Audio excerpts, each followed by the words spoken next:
Penyidik Pitsus Kejati Sumsel menyita satu bundel berkas dari ruang arsip dalam kegiatan penggeledahan di kantor Dinas Pertanian Provinsi Sumsel pada Selasa 19 Juli. Penyitaan perangkat komputer serta berkas oleh tim penyidik ini dilakukan guna menemukan alat bukti kasus dugaan korupsi program Selamatkan Rawa Sejahterakan Petani di Kabupaten Banyuasin tahun anggaran 2019. Berdasarkan informasi yang dihimpun, program serasi adalah program yang digaungkan Kementerian Pertanian RI untuk optimalisasi lahan yang terintegrasi dengan upaya peningkatan taraf hidup petani melalui bantuan pengembangan sistem irigasi di lahan rawa dan komoditas pertanian atau peternakan.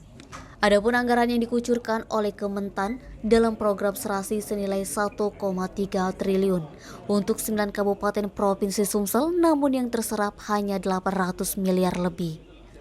Kejati Sumsel melalui Kasih-Penkum Radian SHMH mengatakan, sejauh ini sudah memeriksa sebanyak 60 saksi yang hampir sebagian besar dari Dinas Pertanian Kabupaten Banyuasin.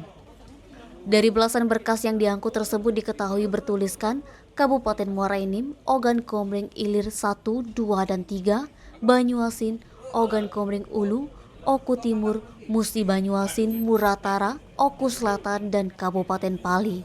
Radian menjelaskan 8 kabupaten yang mendapatkan program serasi tahun 2019 yakni Banyuasin, Oki, Muba, Oku, Okut, Muara Enim, Muratara, dan Pali.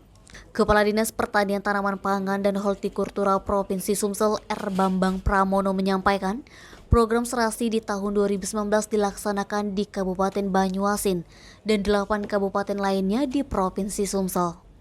Pada tahun 2019 dirinya belum menjabat sebagai Kepala Dinas Pertanian Tanaman Pangan dan Hortikultura Provinsi Sumsel.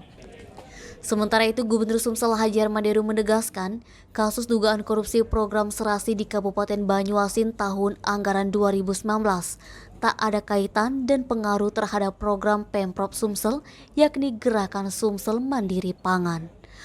Jadi itu bukan karena ada masalah di Dinas Pertanian Sumsel, bukan. Itu di salah satu kabupaten ada masalah. Jadi karena untuk pemeriksaan saksi itu di Dinas Pertanian Provinsi. Kira-kira ada pengaruhnya nggak Bu tentang Sumsel Mandiri Pangan itu? Fadli Edi Sumiko TV melaporkan. Itu 2009 kan?